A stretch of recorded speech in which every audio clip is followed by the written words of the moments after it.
Good morning. Welcome to Ireland AM on Virgin Media 1. Who's Tommy today? It's Sean Defoe. Is it a bird? Is it a plane? No, it's only me. Thank you for joining us this morning. You are so good. Sean's with us for the rest of the week. Yeah, and it is Tuesday, the 20th of August. Here is what's happening on today's show.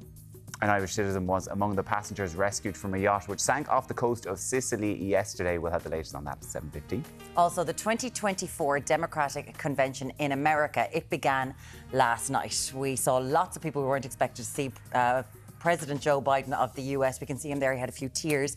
He made his farewell speech to voters. Kamala made an appearance. We weren't expecting her to come up so early. So we'll be discussing what happened at 7:35.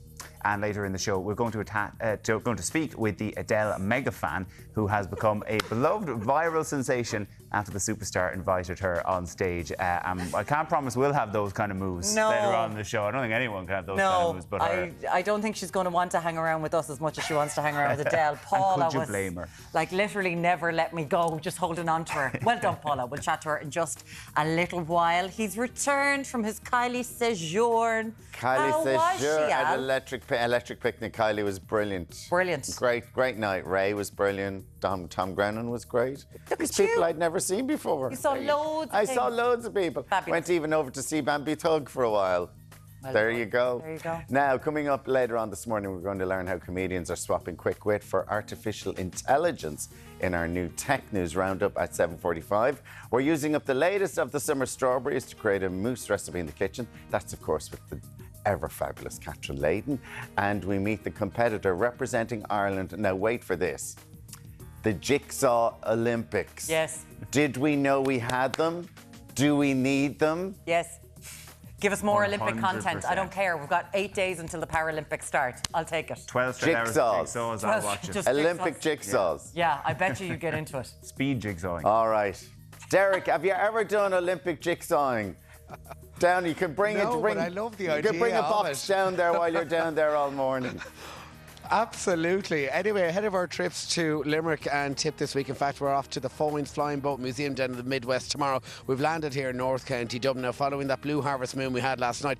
What an incredible sunrise we have here just over my shoulder here this morning. Short-lived through parts of the west and into the north, with more heavy thundery showers on the way and locally strong and gusty westerly winds, so bumpy ride across the western and northern part of the country out there today. Now, Malahide, North County Dublin is where we're at this morning. In fact, we've a very special morning coming your way because we've teamed up with Kildare Wildlife Rescue. Now, they have rescued around 23 seagulls. They were caught in fishing nets. They weren't in great shape at all, so they rehabilitated, they nurtured them back to life. So this morning on Ireland AM, we're going to be releasing them back into the wild, live here on air. And what a morning for them to be heading back to nature. So a very special one coming your way this morning, guys.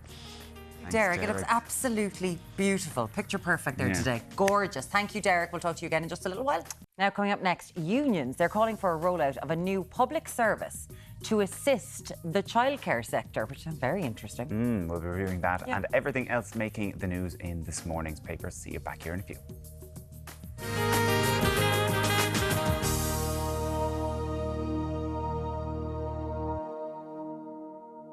Welcome back. It's time now to take a look at this morning's papers. We're going to start with the Irish Times. The headline there, Mother and Baby Home redress talks stall. The government negotiator tasked with securing money from church orders for mother and baby home redress has failed to land a deal within the deadline set by Minister for Equality, Roderick O'Gorman. New tax on land hoarders shelved ahead of budget is the headline in the Indo. The government to defer the landmark residential zoned tax for a year as it plans to draft a new scheme that will exclude farmers. The tax would see land zoned for residential development taxed at 3% of its market value to unlock more sites for housing construction. The Examiner leads with Dunmanway stabbings linked to Family Feud. Gardaí have said there was a 14-year feud over land between a mother, father and their 3 sons before 2 of the sons were stabbed in West Cork over the weekend. Year-old baby girl is savaged by XL bully dog. A 12-month-old baby girl was rushed to hospital for surgery after she was attacked by an XL bully dog at her own home over the weekend. That's the top story on the Daily Mail. The Herald also goes with a story. Its headline, Baby Girl in Horror XL Bully Attack. The Star leads with Irish girls escape from death yacht. An Irish citizen was among the 15 rescued and hospitalised after a super yacht capsized off the coast of Palermo yesterday morning. 7 are still missing out of 22 passengers after the rescue mission. The Mirror also goes with that story. Its headline hero, mum saves baby in sea hell. A mother on board the yacht saved her baby's life as the vessel sank in a freak tornado tragedy, which resulted in the death of 1 passenger. And The Sun leads with the same story. I saved my baby as yacht sank in the dark. Now here to discuss that story is Sinead O'Carroll, editor of the journal.ie and Adam Higgins, political correspondent for the Irish Sun. Good morning, both. Thanks for joining us. And it's not a good story to start with because it's this yacht sinking due to a water spout. Yeah, Sinead. so some people will see it being called a tornado in papers and online today, but it's called a water spout. So columns of air sprout up and it kind of looks like a tornado. But it was a freak storm that basically happened, hit the mast, and the super yacht, really big super yacht, it's like very, very high mast, capsized, went down under the water. There was a boat nearby who said that they could see it anchored and then it disappeared. So it was anchored beside it. They turned on the engine to move the boat and the super yacht, the bays, and disappeared. And obviously people extremely lucky to be rescued. And we heard from that mother who amazingly was able to keep her baby above the water. She said she lost her for a couple of seconds in the sea and then was able to grab her again, hold her up above the water, hold her as tight as possible. And then the inflatable lifeboat inflated, and her and the baby and another 9 people were able to get on board that.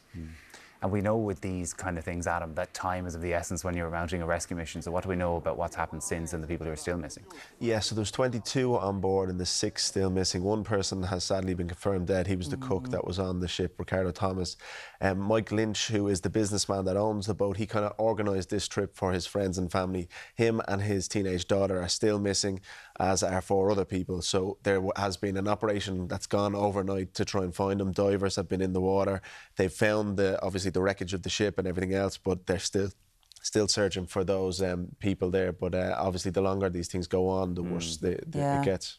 And Mike Lynch, his dad was from County Cork and his mother was from County Tipperary, so he's got cousins here, you know, in Ireland. Yeah, he's described as this like the Bill Gates of Britain. Yeah. He owns a big tech company that he sold to Hewlett Packard, and he's also involved in cybersecurity and things like that. He was actually celebrating. He had been part of a 12-year-long legal battle because of that sale to HP. He had been accused of fraud in the US for inflating sales figures and revenue before. So this was actually to celebrate that he had been acquitted of all charges, and he had said that he was getting his life back and really looking forward to returning to the UK and spending time with his family. So incredibly, incredibly sad. For the wife who has been rescued. Who has been rescued, and we'll await news more on that happening today. God bless them. Just such a freak accident. Oh, such a horrible thing. We're going to move on to childcare.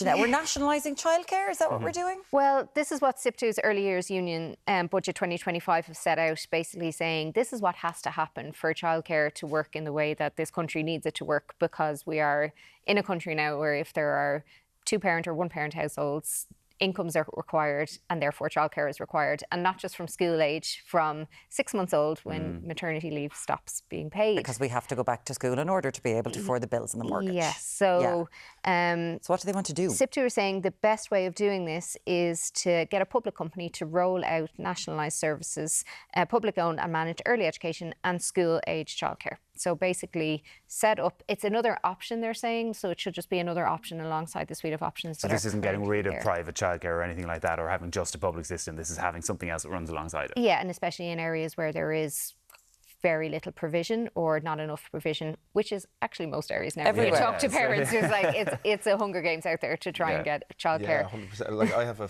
family member who runs one of these creches, and she says that people are coming in before they have even conceived a baby to start talking about when is the best time for me to put this fictional child on the list. Like, you know, that's how ahead of each other people are trying to get on these lists in their right area, close to their home, that sort of thing. So the demand for creches and childcare at the moment is enormous. And it's very stressful then, because a lot of people rightly have to put their names down in lots of different places, but then obviously that makes waiting lists kind of not very accurate. So people are waiting till the very last minute and being really stressed out about going back to work. And obviously this pushes women in particular back out of the workplace rather than into the workplace. So it's kind of just a spiralling stress on parents constantly. There's a thing in here as well that they want to give a professional wage to the people who will be working within childcare, because we do see that it's very disparate. There are definitely profits being made, but a lot of the people within childcare are on the minimum wage. Like, they're not making a huge amounts of money. Yeah, no, you're right. I remember one of the biggest protests I've ever covered for The Sun was the childcare pay protest a few years ago. It was enormous. It went right down across Connaught Bridge. It was huge and a big story at the time. And I think the government did try to address that. And you see that over the past couple of years, they've put this huge amount of funding in to try and bring it down. But the guarantee had to be that if you bring your fees down, that some of this money that the state is giving you has to be to increase the wages of the staff. And I think that's balanced out a bit, but clearly not to as much as the unions would like. Yeah, it has worked, but obviously living wage is the aim. So, and people who have their kids in childcare, and we must remember that this is not just little children. There is childcare needed for people after school as well, because otherwise, again, mostly women have to leave the workplace at 3 o'clock to collect children from school. So it is a provision that's needed until kids can look after themselves in their teenage years. Adam, another area where there's going to be awful lot of money needed, and it's highlighted in a new report this morning, is into social housing. And the gap is, because we all know there's not a huge amount of social housing out there, but €35 billion would need to be spent in order shocked to by make that up number, the because shortfall. You and I would know from covering the Dáil that, like, I mean, the numbers flying around about housing all the time of how much the government should have to spend. You know, I think it was $4 billion a year, and then Sinn Féin went to go further, all this sort of stuff. And I think this report here from the Parliamentary Budget Office shows you the true extent of the hole that's there to try and fix this social housing gap. €35 billion is enormous money. And I think it goes to show you €35 billion to build the houses for 235,000 people. €35 billion. And that's the people who are in need of social housing. So that's people who are on the social housing waiting list or who are in receipt of HAP payments. And we know that the HAP payments is an issue because the government are just funneling money into landlords. I mean, that's €6 or €8 billion a year in itself, HAP, isn't it? So you have created this system whereby that is going effectively into a black hole because it's going into rent. Whereas if you had that invested into housing, you could be building and getting towards. And that's the thing, as my granddad used to always say, the cheap thing is the expensive thing in the long run, because we're actually locking in further costs.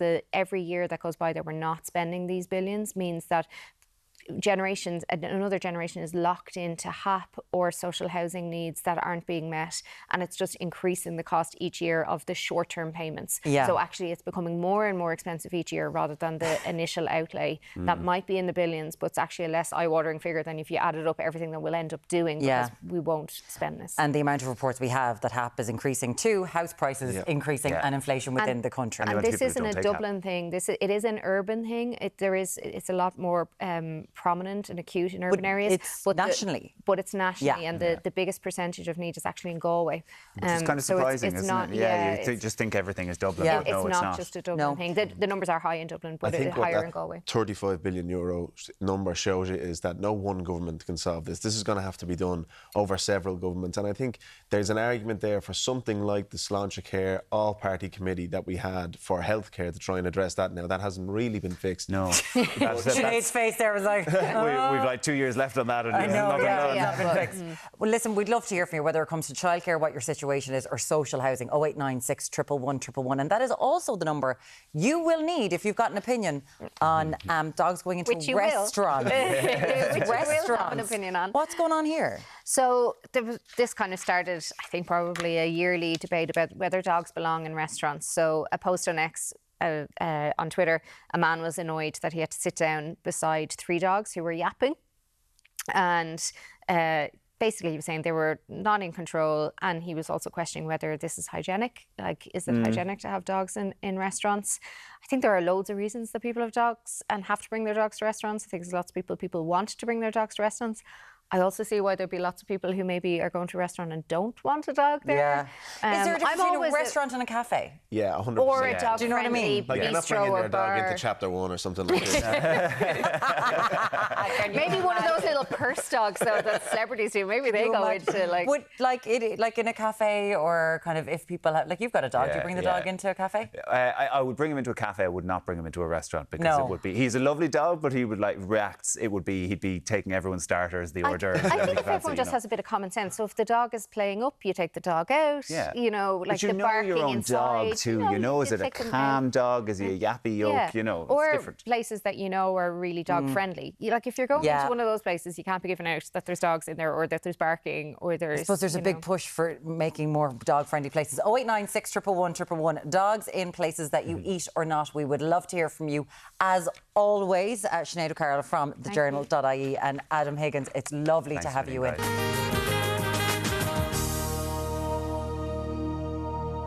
Well, the road to the White House is officially underway for Kamala Harris, as last night the Democratic convention began in Chicago. Overnight for us, really. Joe Biden's only barely done speaking. That's it. Joining us now live from Chicago to unpack the key moments from the opening night is David Smith, Washington Bureau Chief with The Guardian. Good morning, David. Thank you so much for joining us. Can we start with Joe Biden in what was a hopeful but also a tearful speech? It really was. If you could sum up tonight in 3 words, it was thank you, Joe. This was... him leaving the political stage, essentially, of course, having been really compelled by his party to step aside and not seek re-election. There was a lot of emotion in this convention hall. He was embraced by his daughter, Ashley Biden, who paid a heartfelt tribute. And then Joe Biden stood there, and for about 4.5 minutes, you just saw the crowd cheering, chanting his name, saying how much they love Joe Biden. The irony of this, of course, is I think it would have been a very different reception if he was actually still running for president on Thursday night. Democrats were very downbeat and worried about his chances, but now with this graceful exit, there's a lot more affection for him. The other great irony was actually then Joe Biden gave a pretty strong speech for about 50 minutes. Frankly, if he'd been on this kind of form during that debate in June, he would probably still be the nominee. He was bashing Donald Trump, talking about democracy, reflecting on his own legacy. But of course, he also really praised Kamala Harris as one of the best choices he made, and said it's absolutely essential that she wins this election in November. What was interesting, I thought, I listened to the speech in the car on the way in with only audio, and he sounded a lot more impressive than he has looked for a long time, going back to that Nixon-Kennedy debate that people have had for years about whether debate is for audio or video. Yeah. But in an element, was this speech a little bit of revisionist history, in that he, according to White House sources, has been pushing down Kamala Harris, that they didn't have the best of relationships, and now she's the best thing since Obama? Well, the entire Democratic Party has readjusted around that, because you're right. For much of the Biden presidency, there was skepticism about Harris. Her approval rating was actually lower than his. And the political media in Washington would sometimes have reports of tension between the Biden camp and the Harris camp. Although the two of them seemingly have always got on pretty well. There seems to be some genuine affection there, and you could see that tonight when, after Biden's speech, Harris took the stage. She said, I love you, and said how much she'd been moved by this. But yeah, certainly now Biden is saying, obviously, he's all in for Harris, and I think he recognises, even though he's still bitter, reportedly smarting over the way some of the party leaders forced him to step aside, he also recognises that a Harris victory is absolutely essential to protect his legacy from Trumpism. You've been so good to stay behind that they're de-rigging and probably taking down where you're sitting right now, David, but we really do appreciate you staying in the convention centre there in Chicago. There's one thing that's always been said, they go low, we go high, but it feels like the Democratic Party have gotten the memo, and they're like, you know what, if they're going to speak like that, we're going to speak like that, because he did call Donald Trump, Joe Biden, a loser. He's gone with real Trumpian language here. Yes, that's right. Yeah, speaking of the rigging, I'm wondering if all these balloons are going to come cascading down on my head as I speak. But yeah, I mean, Joe Biden himself has always been a bit of a bruiser, and I think he feels liberated now to have a go at Trump. And he was far from alone in that. Hillary Clinton, who of course lost to Trump in 2016, she really reveled in highlighting Donald Trump's criminal convictions. And then you heard the crowd in this hall chanting, lock him up, which of course was a reversal of lock her up in 2016. And other speakers as well really tried to put the boot into Trump and remind us that Harris is a prosecutor and he is now a convicted criminal. He also, in fairness to him, wasn't afraid to make a bit of a joke about his own age, saying that when he first ran, he was too young to run for the Senate, and now he's too old to run for the presidency. So he's taken a bit of the humour into it. Given that, only a few weeks ago, Donald Trump was shot at, nearly assassinated in the week of the Republican convention, and we've all moved on so much from that, how important is this week actually for the Democrats? Or given that Kamala Harris is a little bit more anonymous, say, on the national stage, does she have a lot more to gain from this than Trump did from his? That's a good question. I mean, I was at that Republican convention, and the two things that were impressive there was the unity of the party. Frankly, it is a bit of a cult of personality around Trump, and the huge optimism. They really believe this election was in the bag. Meanwhile, here at the Democratic one, again, you have total unity, it seems, around Harris, even though there are some controversial issues such as Gaza. And you also have a fair degree of optimism, too. I don't think they're taking the election for granted, but they feel utterly thrilled to be back in the game. I think a critical moment is going to be Thursday night, Kamala Harris's address to this convention, probably the most important speech of her life. And yeah, for millions of Americans who've not really tuned in yet, that is a big moment to define who she is, to tell her story. Yeah. And she has to perform a balancing act because she wants to reflect in the glory of some of Joe Biden's achievements, but at the same time, turn the page, carve out her own identity, and be very much looking to the future rather than the past. I think it's odd looking at it from a European sensibility, these sort of cult of personality, big conventions that they have. Like, if we had this at an Ardèche, it'd be like the Notions. You'd be like, would you get out of here? That's absolutely ridiculous. Like the 1980s for Fianna Fáil. It's absolutely mad. But she is kind of the Taylor Swift of politics, I'll say. She likes to put in little Easter eggs. And a lot of attention has been paid, David. Don't know if you're up on your fashion, into the suit she was wearing, harkening back to Obama in 2014, that she's putting little bits about it. Fox News went a bit mad about the suit. I'm proud to say I work for The Guardian. On our website, we do have an article about this tan suit issue.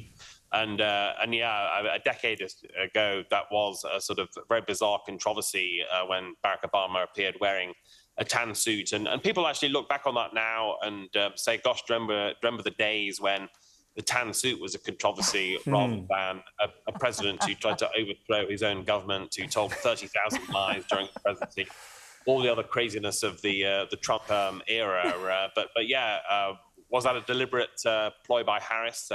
I guess we'll see what she's wearing on Thursday night, and if there's an Easter egg there as well. Yeah, simpler times, weren't they? Yes, an excellent article on The Guardian about her tan suit, actually, and everything in it. David, thank you so much for staying there in the centre. Hope you get out with all those balloons and that they don't take the actual seat from under you. David Smith, Washington Bureau Chief with The Guardian. Thanks for joining us. Thanks a million. Alan, what have we got coming up next? Balloons are saved there for Thursday. They're there for Thursday. They've gone up. They're not coming down to Thursday. They're Kylie Minogue type balloons. Now, after the break, we're learning the best tech to buy on a budget for the new college semester. See you after the break.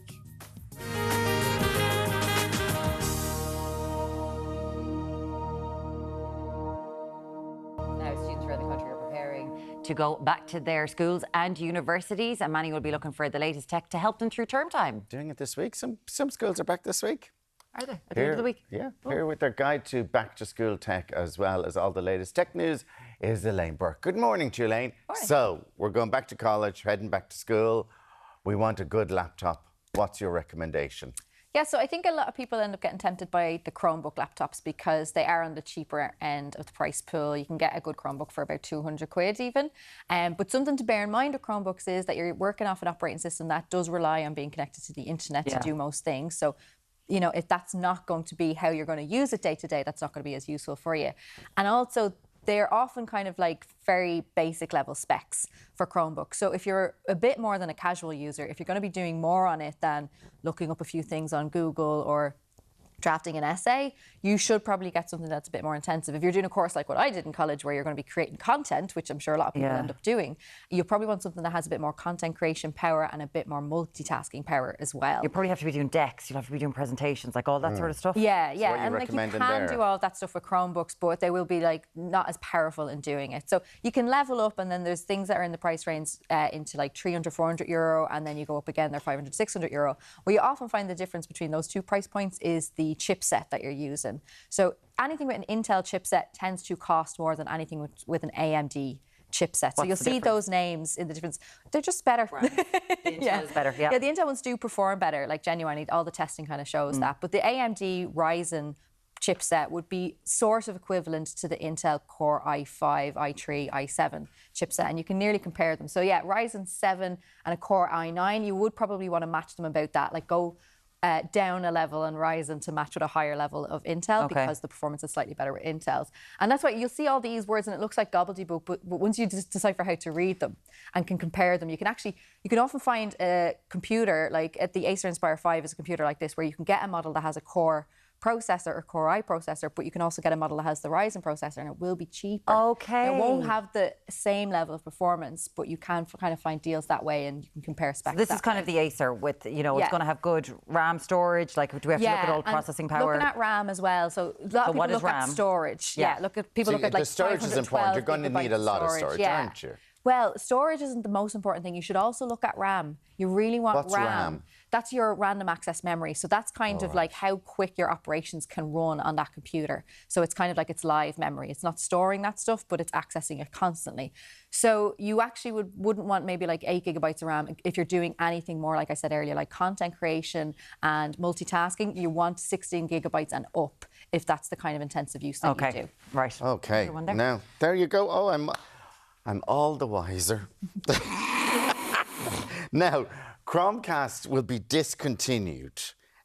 What is Chromecast and why will it be discontinued, and how will this affect us? So this will affect me personally, so I'm really sad about it. And you, Byrne. So a Chromecast is like a bridging device, and it's actually a great tech tool in that it's cheap and it does what you need it to do, and it has a very clear use case. Yeah, like you just plug that into the back of your TV, what we're looking at right there. All you need is a HDMI connection on your TV. You don't need to have a smart TV, but suddenly you can access all the streaming apps and things that you can access on your phone or on your computer. This is legal, is it? Yeah, absolutely. Yes. It's one of those devices that when it came out, there were questions like that, because this is useful and helpful and doesn't cost a fortune. Useful and helpful. And the early editions were about 15, 20 quid. I don't think they've risen in price too much from that. But Google is discontinuing it, and the only option you'll have after that is like a 200 euro device. They're doing it because that's now going to be 200 euro to get the same. But why are they discontinuing it? Because TVs have come along, or I suppose they expect we've all bought smart TVs by now, but maybe that's not something that like you can afford to upgrade to now. And it just kind of makes this assumption that we're all hyper consumers and we're all upgrading all the time. Whereas these kind of technologies are things I really like, because they kind of give you longevity with your devices. Yes. This makes any TV capable of doing the things that your smart TV can do. Will it continue to work though? Like, say you have one now. So that's the question, is how long they're going to support the older models, essentially. They haven't been clear on a timeline there, but basically what will happen is they will stop issuing software updates and security updates. That means that your device, which is connected to the internet, your home internet, does become a risk for attack and cyber attack. So you don't want to keep a device too long that's no longer receiving software updates. But I suppose in time everybody will have a smart TV. That's the way it's going. But don't make that assumption. I think that's just kind of feeding into what the tech bros want you to think of. Exactly. And hyper-consumerism again. Exactly. Like, it's crazy. Anyway, sad day. Enjoy your Chromecast if you have one. Now you know what it is? We're going to move on. We just showed the picture. Very handy. We're going to move on to the Edinburgh Fringe Festival. Has it been taken over by AI? What's happening? No, not at all. I actually think this is quite clever. So Edinburgh Fringe Festival has hundreds of comedians performing at it every year, and they're there to create a platform for themselves and to try and maybe turn this into a launch pad for themselves. Yeah. So if you're going to do something that's going to get you an interview, get you headlines, that is a very clever thing to do. So something that gets a lot of headlines lately is the use of AI. Yep. So if you're a comedian who says, I have used AI to create my set, you're probably going to get a few interviews and get a bit of coverage out of it. So it's not a bad idea. So that's what they've been doing. And that's what Alexis Danellis, a Canadian comedian, has written his set. His set is called Artificially Intelligent. His whole show is built around, I use ChatGPT to help me write this. Now, he says about 20% of it is pure AI and the rest of it is like him using it alongside it. But he even has like the AI write a song about an audience member live during the set, and then he has others. He used it for brainstorming. He has other ideas in the set that came through interacting with ChatGPT, and it helped me write a song about the immigrant experience, about being a bisexual and things like that. And it just helped with coming up with ideas that he probably wasn't in the mind space to get to at that time. And that is something that it's being pushed at the minute. We'll all see it on Instagram stories, kind of going, get AI to judge your Instagram feed. Yeah, it is being pushed. Viv Ford, another creator, she's really interesting because she used ChatGPT to review her work. Essentially, when she asked ChatGPT, is this joke funny? And it said, yes, it wasn't. No, and she knew not to use it then. We asked ChatGPT to do a joke on breakfast TV. Why did Irish breakfast tea get such high ratings like we do here every morning? Because it's eggs, extraordinary segments, and toast to success every morning. Yeah, I got one. Why do Irish morning TV presenters always have a cup of tea on set? Because even they can't make the weather sound cheery without a strong brew. Yeah, exactly. I don't. Sorry, Stephen is laughing and so is Anthony. I actually don't think the writers and the comedians who write their own stuff have much to fear yet. Listen, Elaine Burke, thank you so much. Host up for tech's sake, thank you so much. That's more still to come. We'll see you in a few minutes. The lads are laughing.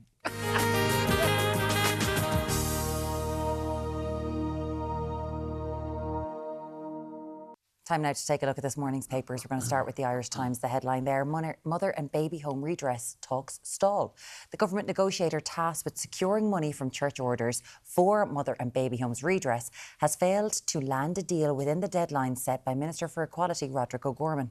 Year-old baby girl is savaged by XL bully dog. A 12-month-old baby girl was rushed to hospital for surgery after she was attacked by an XL bully dog at her own home over the weekend. That's the top story on the Daily Mail. The Herald also goes with that story. Its headline, Baby Girl in Horror, XL Bully Attack.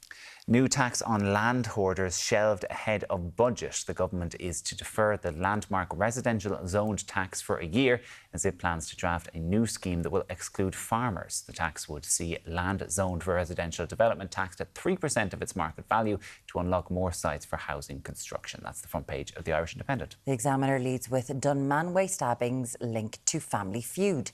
Gardaí have said there was a 14-year feud over land between a mother, father and their 3 sons before 2 of the sons were stabbed in West Cork over the weekend. The Star leads with Irish girl's escape from death yacht. An Irish citizen was among the 15 rescued and hospitalised after a super yacht capsized off the coast of Palermo yesterday morning. 7 are still missing out of 22 passengers after the rescue mission. The Mirror also goes with that story. Its headline, Hero Mum Saves Baby in Sea Hell. A mother on board the yacht saved her baby's life as the vessel sank in a freak tornado tragedy which resulted in the death of 1 passenger. And The Sun leads with the same story. I saved my baby as yacht sank in the dark. Lots of texts coming in on different stories that we were covering throughout the morning. And one what earlier on about dogs being allowed into restaurants and people going, listen, if I'm in my restaurant, I don't want a dog licking me leg beside me. No, and I have to first say... In your leg? A friend of mine, Ian, got a dog, Levi, and now he will literally search out places that he can bring the dog to. Yeah. Like I think the Cat and Cage in Drumcondra allows them in, or they have little bowls outside so they can sit with them. He actually finds out there's a place in Hope to do it. So he goes now, but now it's not a dog, it's a horse. Oh, really? You could ride it into battle like you that. You literally could get into the... This thing's run at you and I run the other way. Yeah, you're not a dog person, really. No, I like the little ones. I like the little ones. But says absolutely no, dogs shouldn't be allowed in restaurants. I love a dog in a pub. We were talking about that. But then, like, a dog some in a pub pubs, or a cat in a pub, you'd be like, you're absolutely gorgeous. Not many places allow dogs, so if you have a problem with it, go to a restaurant that doesn't allow the dogs instead of complaining about the ones that do. That's a good point. Yeah, they're there to serve a community. And there's lots of restaurants that have absolutely no dogs, so maybe go to them. Yeah, see, I think it's more relevant in pubs, isn't it? You'd see smaller dogs just under the table. Yeah. Well, no, I like the big labs, you know, that you see in dogs, because they're the quiet ones. The little small dogs are always the yappy ones. They're the ones that are going to cause you a bit of bother, you know. But I can understand your friend. Like, I get very guilty if we go out to dinner or anything and we're leaving the dog behind. And you're always checking your watch going, geez, he's left him for 2 hours Oh, God, left him now. Left him for 3 hours now. I just say, it's a dog. I know. But they're like 100%. they're like little children. We have another text though in from Richie, right? And I can imagine this if you're in a house. My dog can fart for Ireland. The smell will clear Croke Park. Never mind the cafe. What are you feeding the dog? Yes, exactly. What are you got your feeding poor the dog checked? Oh dear, keep those texts coming in to us. You can WhatsApp us on 089 611 111. After the break, we're discussing the stigma with stoma bags. We're going to delve into the day-to-day experiences of living with a stoma after the break. We'll see you back here very shortly.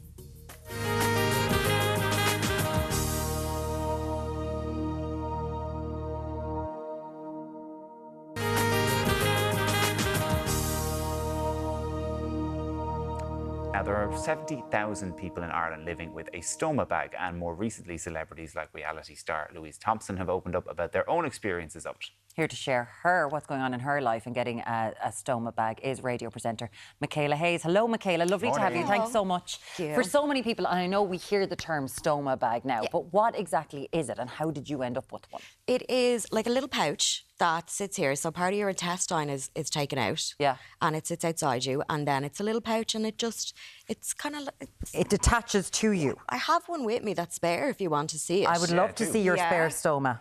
Imagine I was like, I'm just going to show you the one that's on me right now. They're very open and personal. Yeah, this morning. so that's what it looks like. That's it. Yeah, and then like we fold this up when we're wearing it, and there's a little Velcro pouch. And then when you want to empty it, you pull that down, and that's how it sticks on the back. And this is how it sticks on here? Yeah. Is that how it sticks on there? Yeah. Yeah. It's here. Yeah, so you that just goes pull the into... adhesive. Yeah. So it's Put the actually adhesive into looks quite unintrusive. Is it right? Yeah, it just sticks on, and then you have a little spray to get it to come off. Okay. Yeah.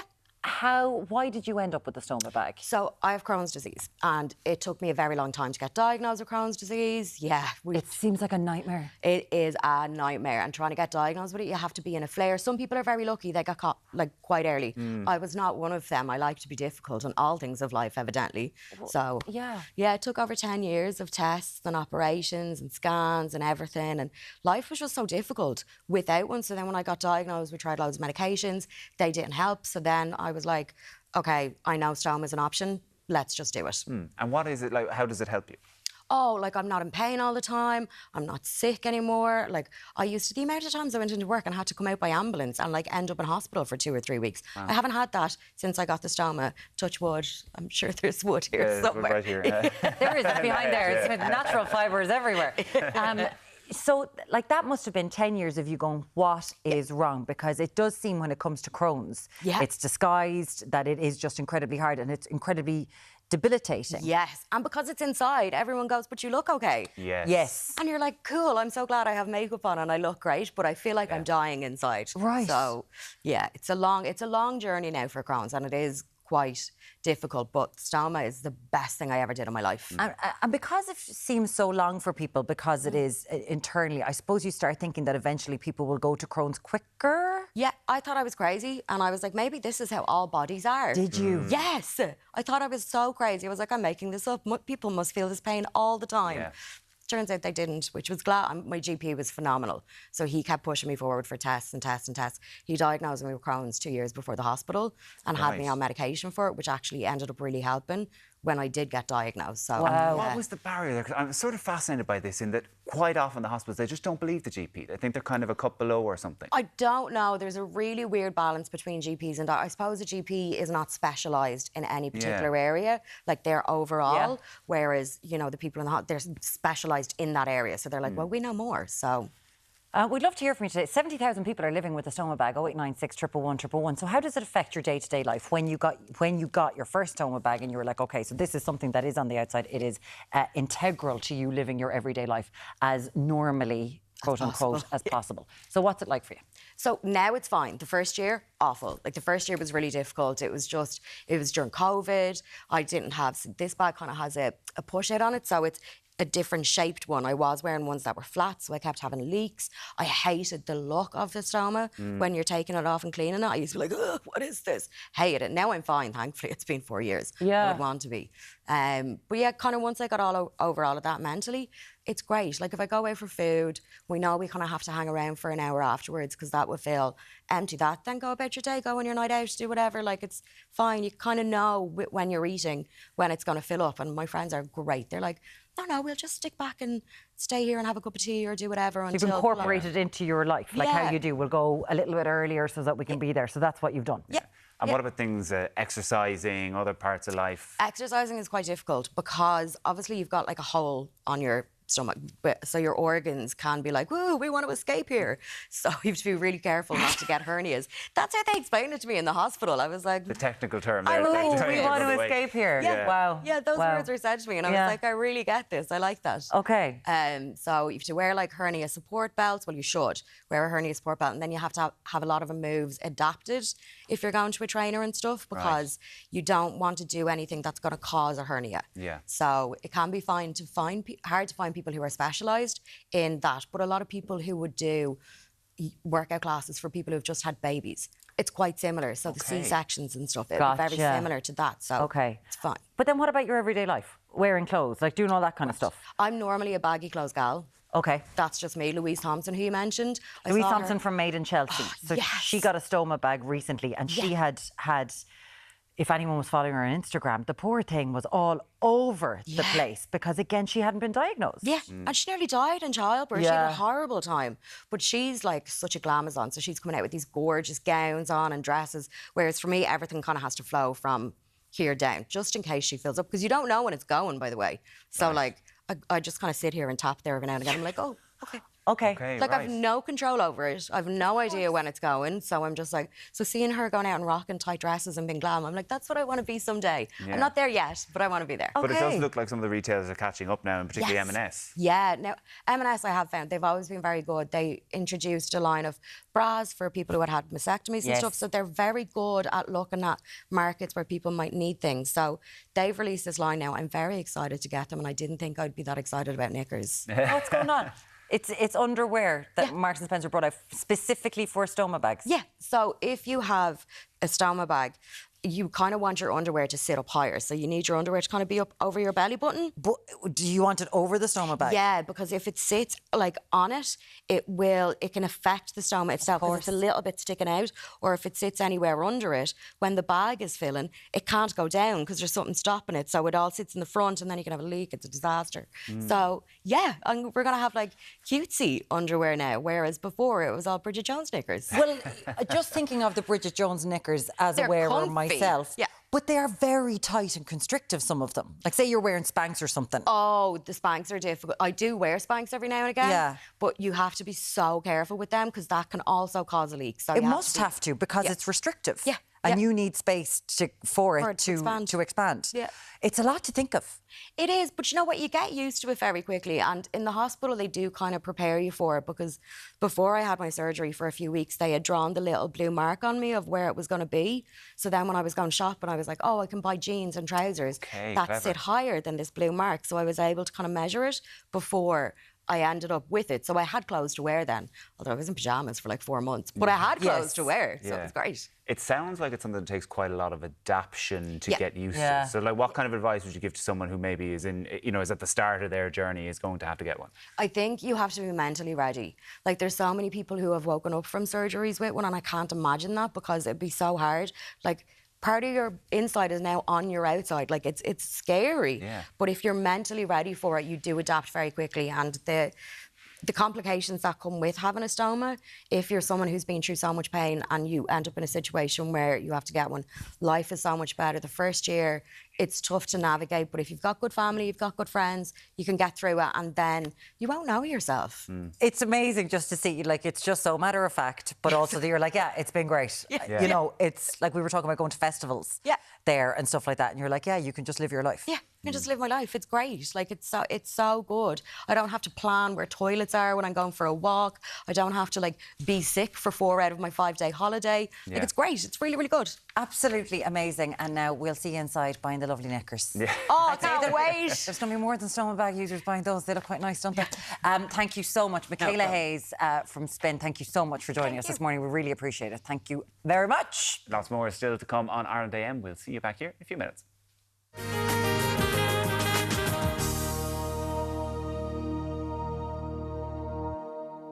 Now, the lovely Catherine Layden is back in the kitchen this morning. And today we are making a super strawberry mousse, the last of those summer strawberries, Catherine. Absolutely. And I must say it's great to be back. I've been missing for quite a few I know you weeks. weren't well, dear. You weren't feeling well. You're all right now. You're back. I'm okay now, but I'm beginning to feel my age. Ah, sure. We're all down. We're all feeling it. I'm 21. You're beginning to feel 21. Oh, mercy, don't You're talk only to me. 44. You got me.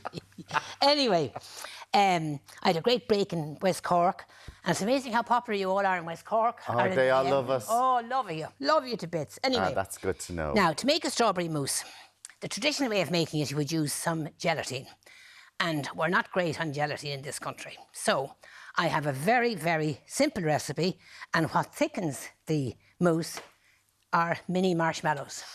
They look good. Okay, now That's just adding more calories. now here. More sweetness, more I've sugar. been missing for weeks. Would you give me a break? Yeah, ease me in gently. Gently does it, lads. Now, in the saucepan here, I have 100 mils of water, 8 ounces or 250 grams of strawberries, and I'm going to add 1 ounce of sugar, if we can get it out of the container. Why do we not like the gelatine here? Why do we not like cooking Because with it? it can be quite dodgy. In what way? You know, it can... You either can get a dry gelatine or a leaf gelatine. Yeah. And if you don't have the temperature right with the liquids, it can get all clumpy and it just doesn't And work people for you. just go, fuck this, no, I for a don't game like of this. soldiers. Now, Like this for a game of soldiers. exactly. Now, in this, you just put it over a medium heat until the water starts to simmer and your strawberries are soft. So wait till we see How now. many strawberries? 8 ounces, 250 grams, half pound. Okay? So we have metric. Get that got now. that. You Now, get that. metric- That's like yeah. 11. And metric and imperial. When that Yeah, happens, but like, is that what? About 12 strawberries or something? I hear you. a handful of Do you want strawberries. to count them? Just ask. About 14 strawberries. 14, Now, there you go. you then, Throw about 14 strawberries in a yeah. pot. Now, you can take a fork and mash that until you get kind of a pulp. But I'm cheating a bit today. If you have a little, what I use for soup making, Yeah. now, you just blend it down.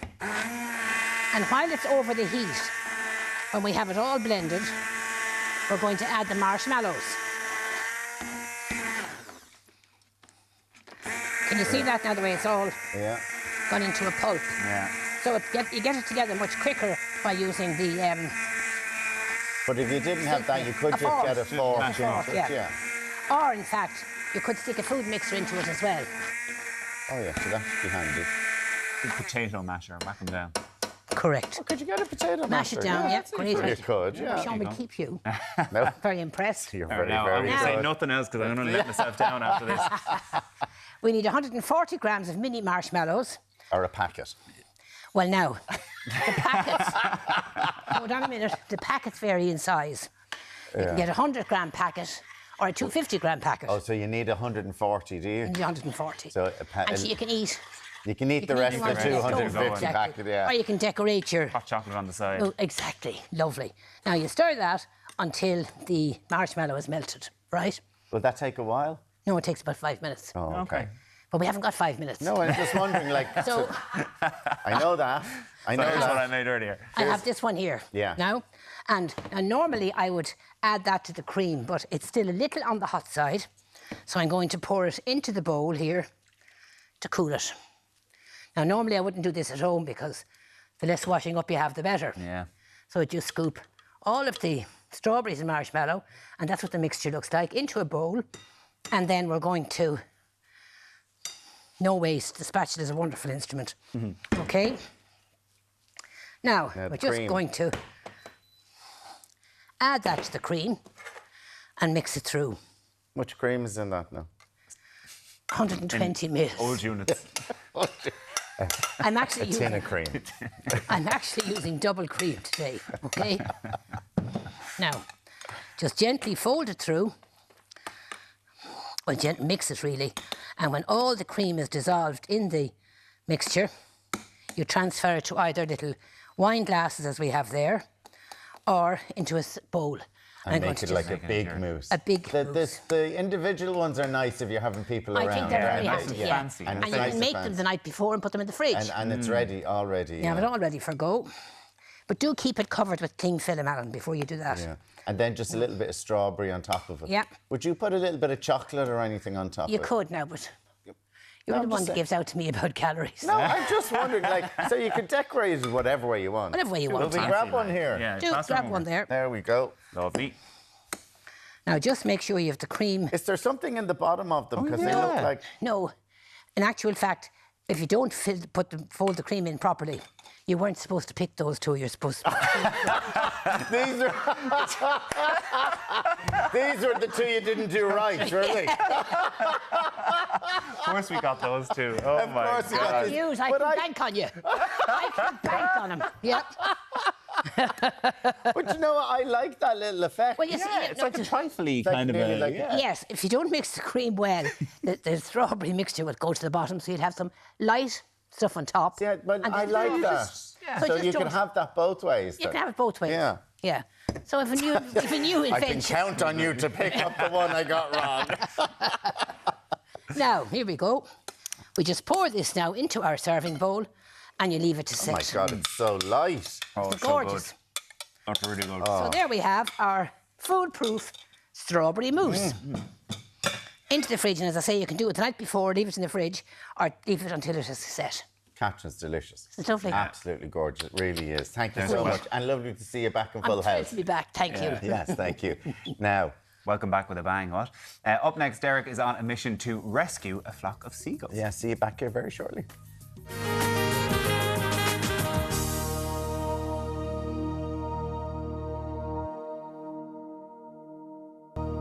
Now, Deric is off gullivanting. See what we did there? Gullivanting. Gullivanting at Low Rock Beach in North Dublin today. So impressed. He's helping to release some injured seagulls back into the wild. Yes, lovely thing this morning. Deric, it's over to you. What a beautiful morning out there.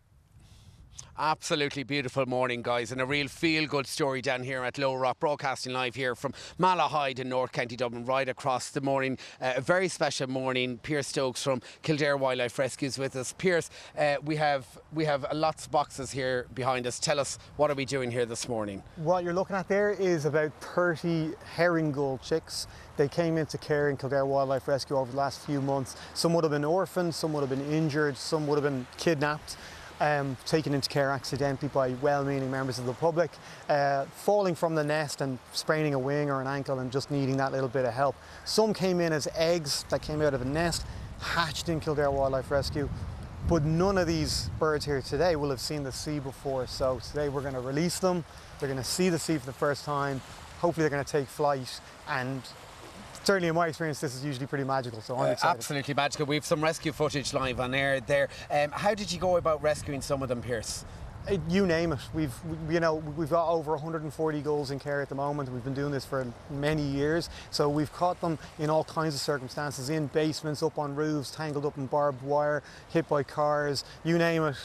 These gulls have survived it. Yeah. In terms of rearing them, then you said some of them hatched from egg. What did you feed them? What did you give them back at base? That's a Dan question, and he'll chat to you about that in a minute. So it's a huge team of 120 volunteers, all volunteers at Kildare Wildlife Rescue, so that when they're first born, that's once they come out of the incubator, round the clock feeding. We've got to feed them, first of all, the appropriate food for the nestlings, and as they work up, they get weaned onto like the kind of food that they'd be expected to eat, lots of fish, thanks to Seal Rescue Ireland who give us some of that fish. And then we get them ready to come out here. They get nice and strong in the paddocks, getting their flight muscles ready. They preen their feathers down, and you can see now they have that very camouflage plumage. In a couple of years, 3 years time, they'll lose that and they'll turn into that beautiful, pristine white that everybody knows. We were talking about it earlier on because gulls, in fact, have quite a long lifespan. That's right, yeah. So the oldest ever recorded, I believe, is 49 years of age. But it means that the white gulls that you see flying around Dublin City, they could be 20, 30, 40 years old. And I just think like the city has changed so much around them. People complain about them coming into the cities. Believe me, they do not want to live in the cities. They want to live on the coastlines. They want to eat the fish out of the sea, not the rubbish that's thrown on the streets. So when I would be rescuing, say, up on roofs in Dublin, I often find so much litter. And they didn't create that litter. They are cleaning up that litter, if you like. So I never knew anything about gulls before I started doing wildlife rescue, and I just have come to respect them so much. They're incredible survivors. All right, Pierce, we'll come back to you in a few moments' time because we're going to pop over here to Dan, and Dan is part of the Kildare Wildlife Rescue Team. Dan, you've loads more gulls back at base, you were telling me. Yeah, so we've 100 more gulls back at base today, and over the next few hours we're going to go back, bring more out to release along the coast here. All right, so you're going to stagger the release. Are you going to stay here in Low Rock, or are you going to head down the south of the north coast as well? Yeah, we're going to start going to the north, yeah. We're going to go back and get another 30 or 40, release them, go back and get the next lot then, yeah. So it's a really great morning for us here. Absolutely, and we were talking about the volunteers because this would not happen without all the team of volunteers that you have back at base in Kildare. Yeah, we've over 100 volunteers signed up to Kildare Wildlife Rescue, and we've been working really hard over the summer. We've been really inundated with animals. We've had a 70% increase on the need for our services from last year, so that's a huge. So they've been working from morning until late at night. I mean, so when you look at this morning, we have our gulls and we're going to release them now within the next minute or so. This is a real special morning to see this. It is. It's really special after all that hard work. You know, we don't get to usually come out and do the releases, so it's nice to see they've come in. Some of these have come in from eggs, so to see them go back out into the sea where they belong. All right, Pierce, you're going to pop in here because we're going to release them now for the first time ever. So tell us, explain what you're doing on air to the viewers at home. Okay, so as I said, this is the culmination of months of work, and this is the last moment that these animals are under our care. So we have to be very careful, keep it as low stress and as safe as possible. So we've cleared the beach, we make sure there's no dogs off the lead or any of that kind of stuff. And then very gently, we're just going to open up these boxes. And as I said, nothing goes according to plan in wildlife rescue. So hopefully this all goes okay. Gently does it. There you go. And there we go. That bird is seeing the sea for the first time. So if you do it nice and gentle, tip it over, let them jump out. And they're quite big, aren't they? They are bigger than you think, probably. Let's tip that over. There we tip it over. Okay, That's wow. it. This is incredible, isn't it? And make sure the boxes don't blow away in the wind. Okay. And when they head out to sea now, what are they looking for first up? I mean, they'll be looking for a delicious sprat that we've been feeding them for the last while. And there we have it, our first There they are, flight. flying for the first time. Look at that. Oh, wow. There's our first little one gone into the air. There they are. This is their first time flying, right? Yeah, flying like that. Yeah, flying in the wild. That's their first time. Okay, so we have them all. How many in total do we have here this morning? So we already have one in the air. We can see them there. This is incredible. This is beautiful, isn't it?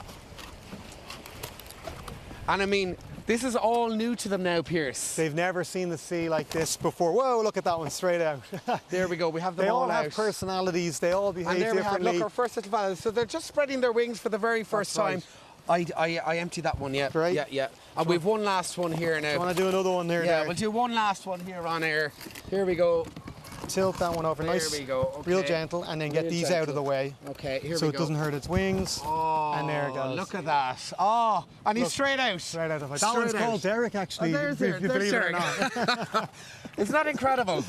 There's something very powerful about that, right? Yeah, like Dan said, we don't usually get to see the releases, but when you do, they can be quite emotional to see these animals that came in such dire straits, you know, hit by cars on purpose sometimes, and then they come out and they fly again. So Kildare Wildlife Rescue is all about giving animals a second chance, go back into the ecosystem and help us out. Where can we find out more online? Kildare Wildlife Rescue, so that's kwr.ie. Follow us on social media and all the rest. Please support us. What a magical morning down here at Low Rock in Malahide in North County Dublin. Look at all our gulls taking their flight for the very first time. The kids have come down here as well. Very, very special. Back to you guys in studio.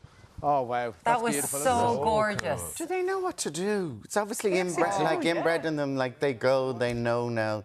They're homing, they know what to do. Yeah, that last one flew straight out. It was gone. No, exactly. No what messing was around. It's like you knowing what to do with Kylie. You know what I mean? It's inbred in you. You came out of the womb knowing Kylie will come someday. That was absolutely gorgeous, and we appreciate Deric when he does this for us so often. Yeah, that doing is these so kinds of lovely. gorgeous We were all glued to that now this morning. We were. If there was some herring and fish in the sea, hopefully they'll get to have another side to the people who steal your chips. I know, there we go. And now still to come, we're going to be chatting to a 91-year-old tennis champ about her love for the game. We're piecing together the secrets of success to become world puzzle champion. Plus, around the catwalk, boho fashion is making a comeback. Did you know? You do now. See you in a few minutes.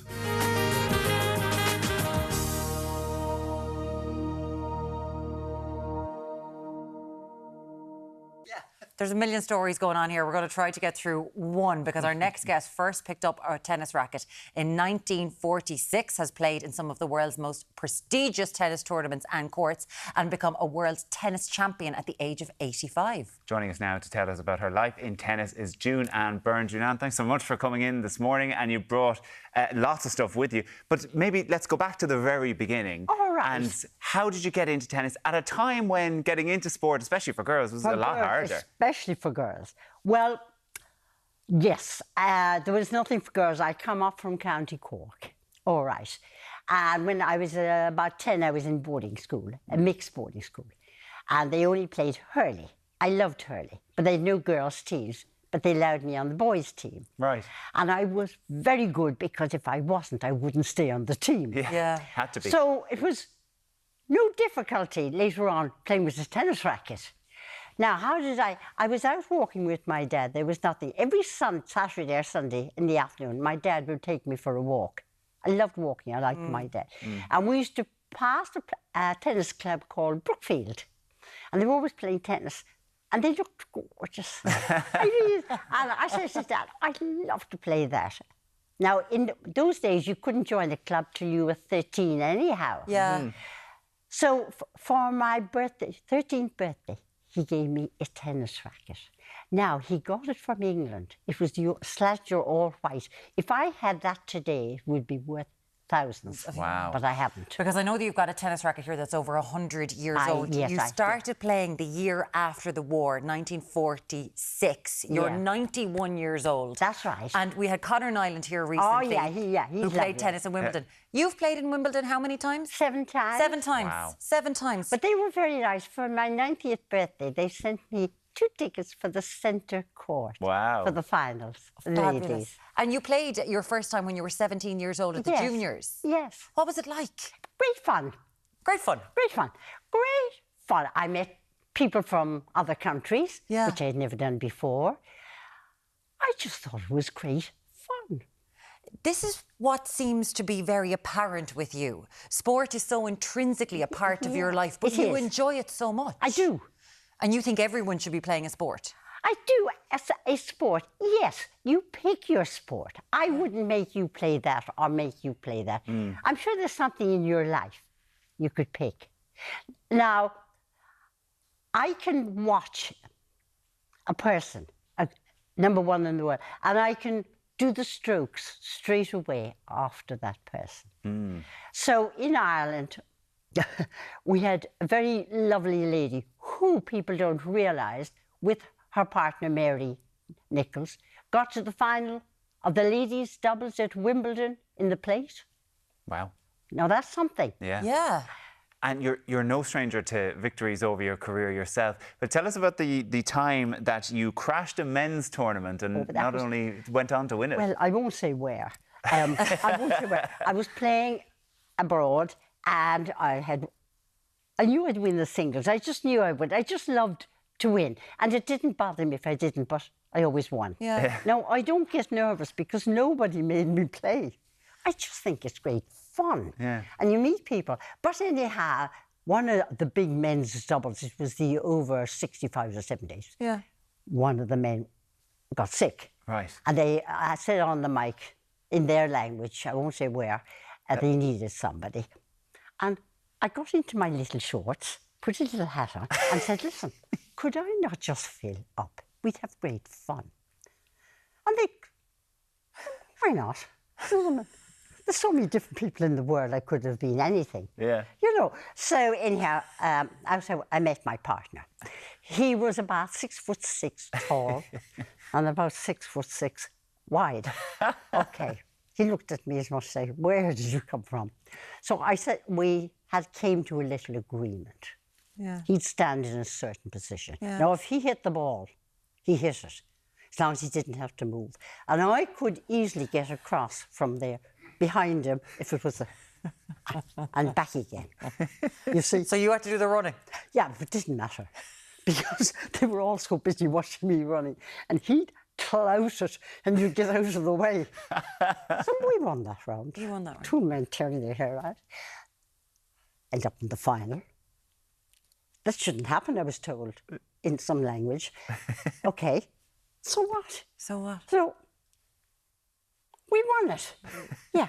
Now, we couldn't have consternation, so there's never been a picture taken Of you winning that. Oh, no, you couldn't. Oh, God, Oh, no. wow. It was an ITF tournament. Oh. We had great fun. It was an ITF tournament because you've played, obviously we mentioned Wimbledon, you've played in Roland Garros, you've been at the US I Open. played all over the world. You became a world champion at the age of 84. 84. So we're talking 7 years ago. Yeah. When you got a gold medal in the over 85s women's double senior world championship. That's right. Again, an ITF tour. What's that like? Because well, you see, nobody made me play tennis. Nobody.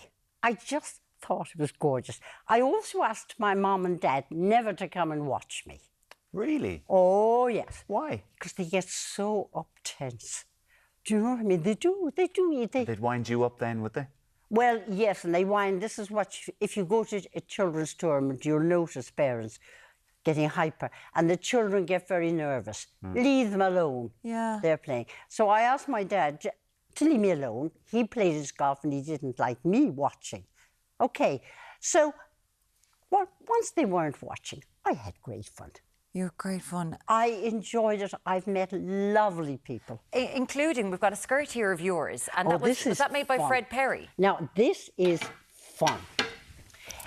And the little shorts, have we got that picture? Well, I'm sure we'll put it up. Yeah, we'll put it up on the screen. Show us this. Now, this was down to about here on me. Yeah. Okay. And it was too loose here. But he made it for me. Fred Perry did. Yes, and he put all these Yeah. on because I'm Irish. Oh. Isn't that so nice? In the green. Yeah, wasn't it lovely?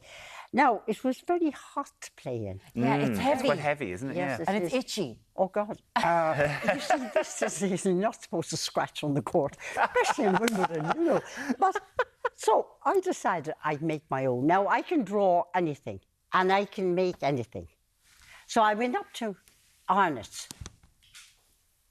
I was only about 15, 16, and got the material I wanted, and drew up what I wanted, and made it. So I played in Wimbledon. You'll see pictures there of me in my own little outfits. Now, I was playing in it, and you heard of Lon Stingay. Yeah. Lon Stingay did all the dresses for the Wimbledon. Yeah. So I was having my little lunch upstairs, and he came to me and he said, "You're June Ann Fitzpatrick," and I said, "From Ireland." I said, "I am." And he introduced. He said, "Who made your dress?" I said, "I did." "Who designed it?" "No," I said, "You mean who drew it?" "I did." So he said, "I'd like to copy it for next year. And you will see the following year they're wearing them." The raw one, your design. Yes. Unbelievable. And Unbelievable. look, there's going to be an awful lot of people who are watching now and who are thinking, including myself, if I've any shakes the energy you have when you're 91. Don't worry. Oh, the legs under there, June Ann, I'm telling you. You'd be surprised. How do you keep doing it at 91? Because you're still playing. You're still training. Well, it's not very hard. It's only just hit the ball over the net and run. It's not very hard. And you just meet great people. Yeah. I have met lovely people. There's a lot to be said, though, because we talk here a lot about as people get older, and we always talk about loneliness. You know, about kind of social isolation as you get older. What's your take on this? Because you're incredibly active. You're still a member of your tennis club. Yeah. Like, to anyone who's... Because you've got a really active social life as well as a result of it. I have. I don't know. I'm always glad to meet people. Yeah. I just am. I can't help it. I play hockey all day too. There's a hockey pitch. I loved hockey. And the other thing I loved was badminton. Now, my father and mother met playing badminton. Yeah. You know, they're both very tall. Though I love those sports. Yeah. And you're making physical and mental contact with the person. It's like you talking to me now. Yeah. There's something about that. Loner sports, I think, are sad. Gotcha. Yeah, and it's like children going down to a park, 7-year-olds, group of them. It's great they run around, play with each other. They don't know each other, but it's social mixing. Yeah. And I just think in today's world where we have television and all this Zooming, we're missing that. Okay, I was at a meeting there a few months ago, which normally they do on Zoom. They did it not on Zoom, and the people in the room couldn't handle it very well. Oh. Yeah, because they had to mix. Yeah.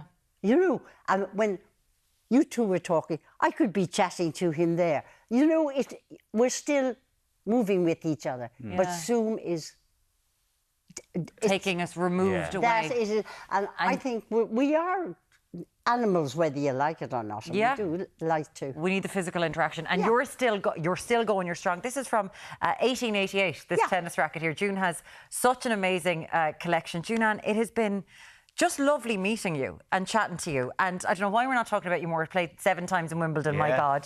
You should have been on this couch all the time. Thank you so much for coming in with all of your memorabilia and for chatting to us about your love of tennis, and you're still playing. And my love of people. And your love of people. And your energy. Pleasure. I'm a teacher and I'm an occupational therapist. Yeah. So my life is people. Yeah. June-Ann Byrne, thank you so much for talking to us this morning. Thanks. It's been a pleasure. Thank you for asking me. Thanks so much. Thanks for coming and bringing all your delightful energy to the studio this morning. It's been great. Tennis, yes. Oh, we're going to have to all take it up He's got now. love hearts in his eyes over there, does Alan Hughes? He's like, he's fantastic. Yeah, and can I just show you how you play with those? Would you These give me ones? one of them and I show you? They're heavy. Oh, that's that. There's 5 different woods in it. Yeah. Okay. Now, it's made in about 1880. Okay.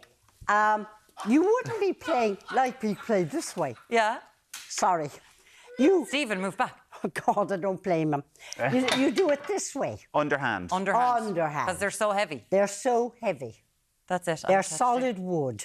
Look at that. Yeah, if you've got a clout of that now. So where did I get them? Well, as a youngster, a young person, I'm sorry about this. I had a thing I wanted to see what they did long ago, and I'd go to auctions. And you collect these? You get them all at auctions? I bought them all in auctions, yeah. Well, they didn't even want them. They told me they were throwing them out. So June-Ann collected them?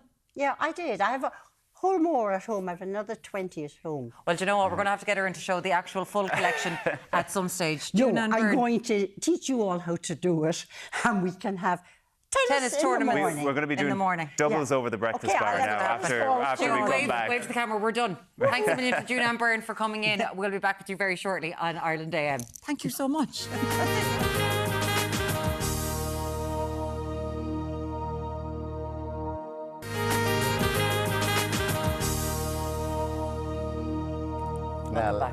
Sorry, go on. Sorry, now last weekend, global superstar Adele invited an audience member up on her stage at her concert in Munich.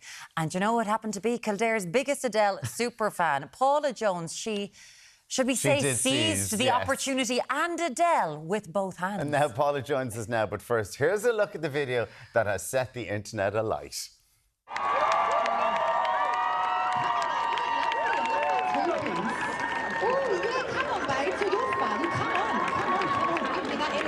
British, I can tell.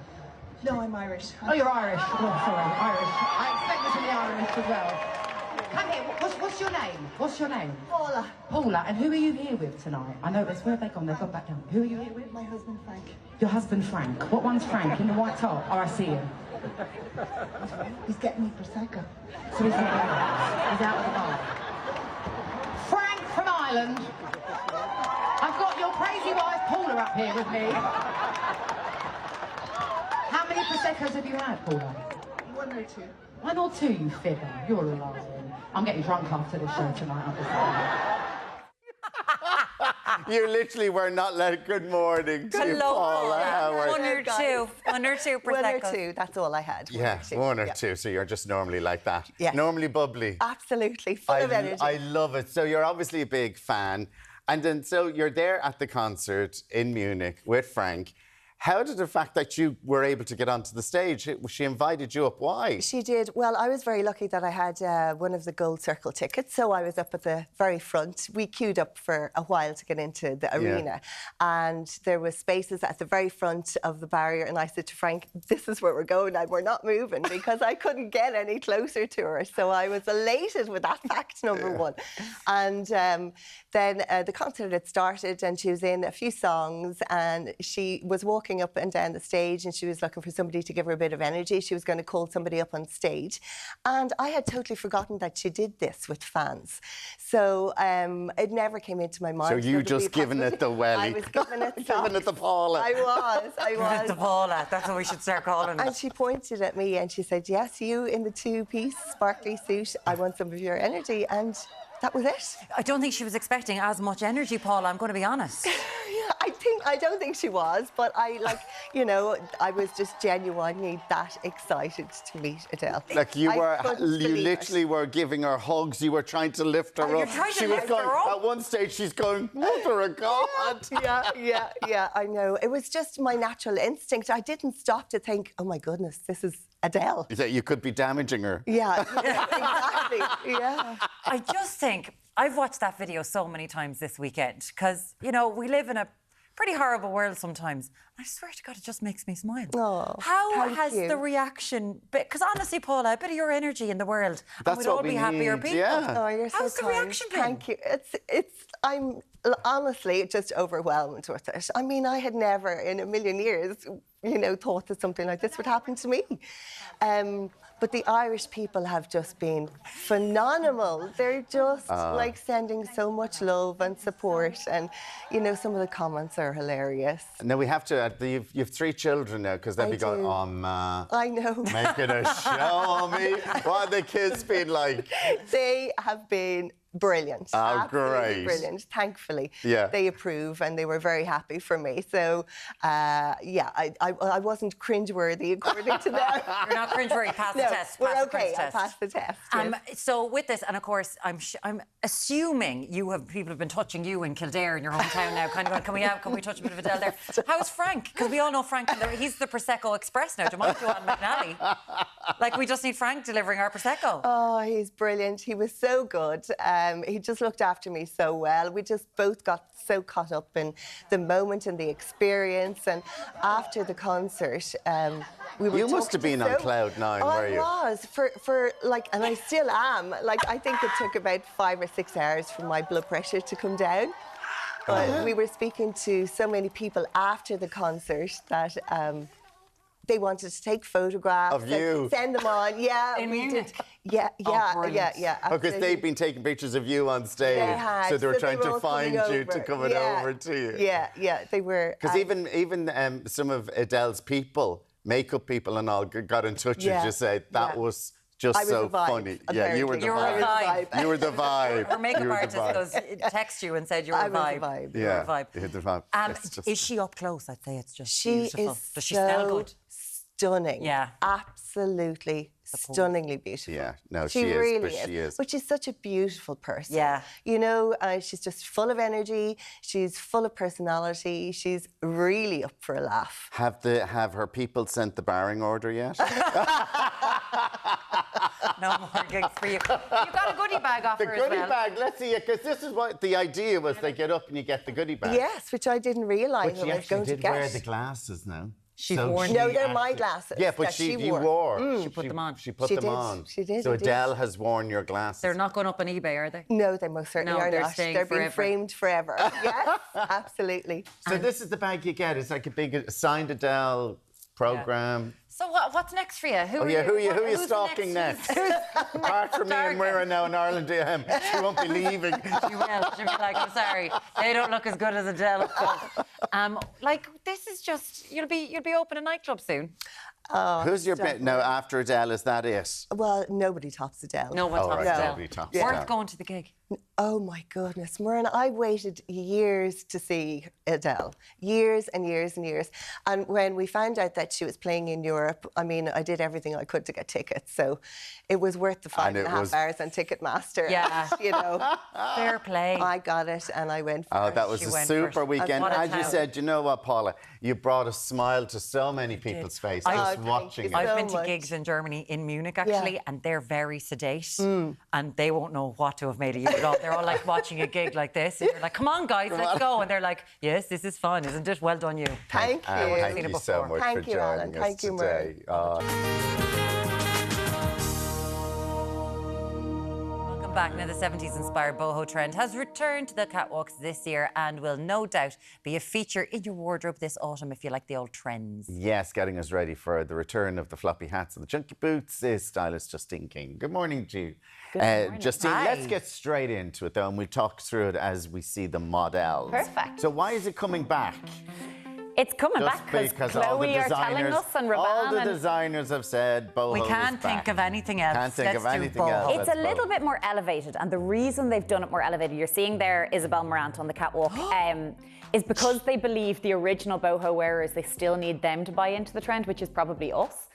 So they don't want us to go, oh God, disc belts and all of those things that remind us of, when was it, 20 years ago, I guess it was first out? Oh, so the they're disc trying to make it belts. a little bit more her older sister is what they're calling it. Because I suppose we're kind of talking about that Sienna Miller sort of vibe is what it was. Now, Isabel Marant has kind of always stayed boho a little bit. Yeah. So let's look at this dress That's here. kind of her thing. So we're kind of emulating that look here in this boho print, and this one is from Irish brand On Trend.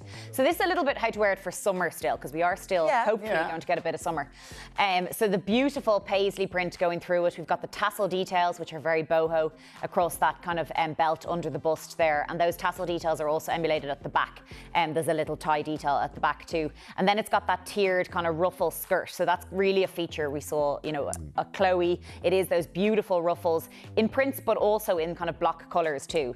And then the slouchy boot, I mean, this is what Isabel Marant probably made famous, or still known for. This is a bit of a more affordable price point from Cinders here in that grape colour. So it's something a little bit different and really comfortable as well. Those have got a beautiful cushioned sole, You've and added nice black heel. jewellery, earrings and a bracelet? Yeah, so Or we've gone to Irish designer Juvie for our Bangle. jewellery, who again, she's kind of known for kind of bohemian style.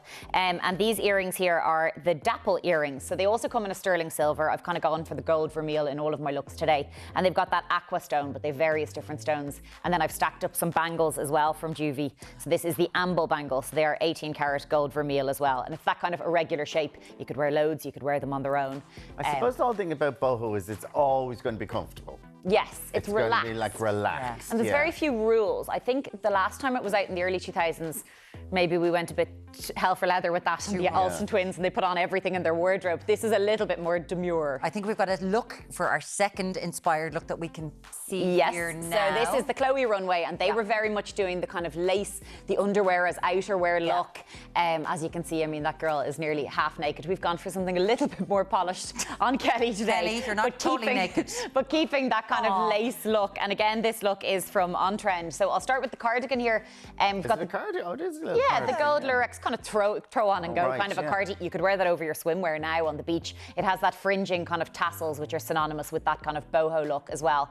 And we did see a lot of these kind of whites and more beige, not just the boho prints on the catwalks. So we've gone for the bodysuit there, so we're getting the underwear as outerwear look, and that does come in black too, and that does have it's lined lining. Yes, that's exactly what I was about to say. It's a full bodysuit. It is a bodysuit, so it is designed to be seen. Yeah. But it does have a skin colour kind of lining underneath that too. And then we've tucked that into the high-waisted kind of 70s jeans. These are gorgeous. They have the gold buttons down the side as well at the pocket, and then they've got that wider kind of leg. So a lovely kind of. But you're going to work in winter because you'll just wear your boot underneath. Exactly. If you've got your sock boot. Totally. A sandy colour little boot or something with that would totally work in the winter. We've kept it kind of summery still with these gorgeous wedges. These bling shoes. Aren't they cool? They're kind of that boho look with the espadrille, but then they've got that little bit of bling as well. So this is kind of your glamour boho look. It's very glam. You could see this if you're going down now to the south of Spain or something to finish off the summer, and you can wear And the this. jewellery? I love this. Is this Juvie as well? This is all Juvie, yes. We've layered up two beautiful pieces here. So the dapple necklace, first of all, which is the shorter kind of choker style one. And that is inspired by Glendalough. So it's supposed to be inspired by the trees or the light in the trees. And then the beautiful longer necklace here, that's the stepping stone pendant. So I've gone for that green tourmaline stone. It does come in the aqua and the rose quartz too. And then we've matched the rings here. So again, from the dapple collection, we have that simple gold ring, and then we have that larger kind of green stone. Oh, it's beautiful, isn't it? Yeah, they've got gorgeous jewellery. They really do. Stunning. And it's nice to wear the bit of colour when the rest of the outfit is quite muted to get your colour into your jewellery there. It's beautiful. We're going to take a look at we've got an image for number so this three. is really showing Sienna Miller. She's delighted that boho is back, but that's her off to the Chloe show. So she is mixing the kind of hard leather with the feminine kind of dress. And that's the way a lot of them are doing boho for 2024. So we've gone for that by adding the kind kind of leather jacket over our boho style. And this look is all from Paco, so they have 23 stores nationwide and they're online as well. So they've gone for the navy. It's unusual kind of see the navy faux leather jacket rather than the black. Just as flattering, but it kind of, I think with your skin tone, it's a bit warmer than wearing your black leather jacket. Yeah, it's gorgeous. That has, the stretch panels as well. So we've layered that up over our boho dress. This is a really kind of easy dress. We were just saying how versatile it is. Like we've teamed it with boots here for the more autumn winter look, but you could wear that now with your denim jacket and your runners during the day or your sandals or anything. Kind of a year-round dress. Little t-shirt sleeve, and then it has that kind of lace up front as well. And a really kind of relaxed, easy fit too. The slouch in the boots again? Yes, we've gone for the slouch boots again, but again in navy. Really nice to see the kind of navy leatherette in the boot as well as the jacket. We're used to going for the black, but that with your navy tights or anything, they're great, or even with a jean tucked into them, skinny jean or anything with those. Yes, because there's kind of a turn of skinny jean. Anyway, we'll talk about that another segment. Let's not get into it. Jewellery. So the earrings then here, these are the beautiful pebble hook earrings, and they're in the labradorite stone. I hope I've said that right, but it's a kind of a deep grey stone. Labradorite. I'm sure I'm saying it wrong, but it's the deep kind of grey stone. So it's going to go with your navies, with your blacks, with your kind of darker colours coming into winter. It's a really kind of beautiful, it's kind of a petrol-y colour. And then we've gone for the beautiful bracelet, the stepping stone bracelet. So it's got that stone as well going through it, and then the little fine link details. God, those colours are beautiful. Karina's eyes. Yeah, they're stunning, aren't they? So much. Yeah. Lovely. Thank you Thanks, so much. Karina. Look number 4. Let's see what we're so our emulating. final look, and we're kind of inspired colour-wise with this palette. We saw a lot of this kind of dusky pink in our palette. This look is from Chloe, and then they're mixing again the kind of leather boots and the dusky. So this is just our kind of take on that. I saw that colour in the shops a lot yesterday. Yeah, it's gorgeous. It can be hard to wear. So we've gone for, this is a bit of a deeper colour. The kind of winey colour is better, especially on someone who's kind of a cool colouring to our skin tone, which a lot of Irish women do. So the jacket again, it's the same jacket but in the kind of tan colour. So it's just showing how this wine, it's got black details going through it in the dress too. So you're going to compare it with your tan jacket or with your black boots as we've done here. So then the shirt dress, this look again is all from Paco. It's got our pockets, which we love as Irish women. It's got the shirt detailing, and then it's got a little t-shirt sleeve. So really easy shape to wear, a bit of a drop waist, so it's not going to cling to you. And then the button down is obviously really flattering, and then it's got the mustard colours going through it too. So it just means it's quite easy to pair this dress with lots of different things, even though there's a lot going on. Yeah, you can belt it with an awful lot of things as well. Yeah. Different Not colours slouchy boots here, a bit no, more we've gone for the sock boot with these ones. Boot, So these are just your classic winter sock boot. They're really comfortable to wear. They've got a really soft lining, your nice block heel. Again, you wear them with your wider leg jeans. They just tuck in nicely with your tights or with the bare legs at this time of the year too. And this the necklace. Yeah, so this is a really funky necklace. This is the large ripple chain. And what's cool about this is we've added those charms separately. So the price you're seeing on screen includes those charms. So you pay for each of them separately, but you can go for your rose quartz like we have, matching your beautiful ring, but you could do the green stone that we saw on our earlier necklace. You know, you could do your labradorite. So your charm bracelet in a necklace. Exactly. And that's very boho, is to kind of add your own pieces and make it personalised and custom. Oh yeah, and they're doing that with handbags a lot at the minute, aren't they? Putting charms on them as well. So now we know boho's back. You know where to get it. Labradorite. Labradorite. Labradorite for your birthday. Justine, thank you so much. Thank you so much, Justine. Cheers.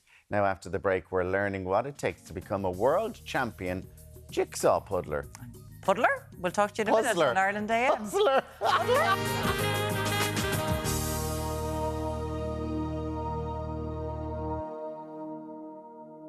Welcome back now. If you think that jigsaws are for relaxing on rainy days, then think again.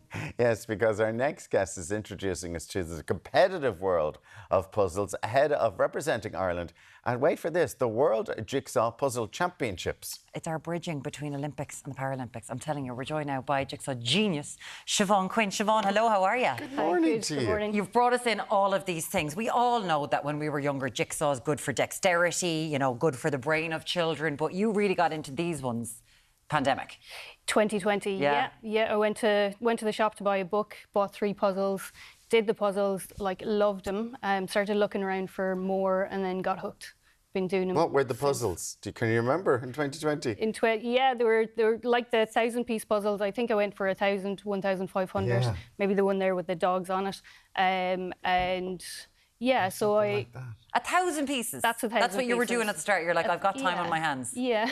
And how long did it take you to do the 1,000-piece one then? I didn't time it initially, but now I can do it in about 4 or 5 hours. If I like the image, like that would be a really nice image for me, and I could do it on a Sunday. That's And the it's sort of all- thing that you do, just sit down and it's like, is that why you started doing it? For me, Relaxing. Yeah, I love the like putting the pieces together and then having the finished one as well. The green one that's there, however, was not very relaxing. So it's not 1,000 pieces, 736, but it's all the same colour with different shapes. So for me, I don't like that. It was a present, and that took me quite a while. It was a present from someone who's a frenemy, is it? Someone who likes you, but also wants to make your life hell. Is it because you like the idea of just doing it nicely? Would that be a challenge to you, though? I have to get this. Yeah, I'd come home and I'd say I'll just get 10 pieces in, and then I'd leave it and I'd go do another puzzle because I wanted to finish it, but it wasn't. Tell us about the World Jigsaw Puzzle Championships. What are they? When did they start? How did you get involved? Yeah, so it started 2019, so not too long ago. There was a break for 2 years, and then 2022, 2023. I was there for the first time last year. So it's organised in Spain, so it's run in Spain. Yeah. And you have an individual competition, pairs and teams. So last year I just did the individuals. I didn't know anybody. You don't have to qualify to go, you just register. So I registered, went along by myself and competed in the individuals. Then I met people there last year and this year. So this is you playing there last year? Oh, that's me. So is this, like, the idea is, so every table like that has a puzzle and whoever does it in the quickest time? Exactly. Yeah. So there you go. You got it done. Yay. Finished it in the end. So that was the final this one here. puzzle. Yeah. So that took me 1 hour and 28 minutes. You have 90 minutes to finish the puzzle for the individuals. An hour An hour 28 minutes is what you did it in. An hour You had an 28. hour and a half, I an hour and just about- 30. You just made it in, like a Greek taverna there or something like that. Yeah, it's not an image that I typically go for or that I like or that I'm fast at. I did this one in 1 hour and 4 minutes, but I like that kind of an image. So what's the difference, in putting them together quickly? Mm-hmm. Is there ones that you know by looking at it, I'll be able to do that quicker? I'm drawn to the image. Some people are just really fast puzzlers. Like this one here, the circular one, there's distinct colours, so you can kind of sort out the colours. So some people will make little piles of yellow, red, green. Oh, of course. And then that makes it easier. Yeah. Some people will start with the border. I technically don't. I'll go for whatever jumps out first. And I'll start doing Are you allowed to do that within the time, or within the time, but you can't do that before the time starts, like putting all your colours together? No. So you're just, it's uncovered. You don't know the picture until you start. So everybody's standing or sitting at those tables, and the puzzle is actually in a blue bag, so you can't see the image. And when the timer starts, you have to pull it out, open the box, rip the puzzle, the bag out, dump the pieces. That's all part of the competition. For a frame of reference, we'll say, what was your time and what would have been the winning time in the same category? So the winner for that one was 37 minutes. 37 minutes? 37 minutes, yeah. That's incredibly quick. It's very fast. I know there's people at home kind of going, I'd be able to do that in 37 minutes. You wouldn't. You just.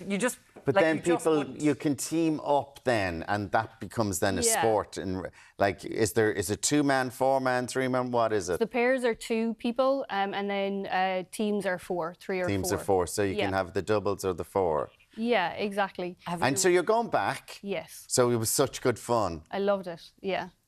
I got to meet lots of people as well. Like here, I know people who like to puzzle, but not to the extent that I do, maybe. Yeah. But over there, everybody's like quite passionate about it.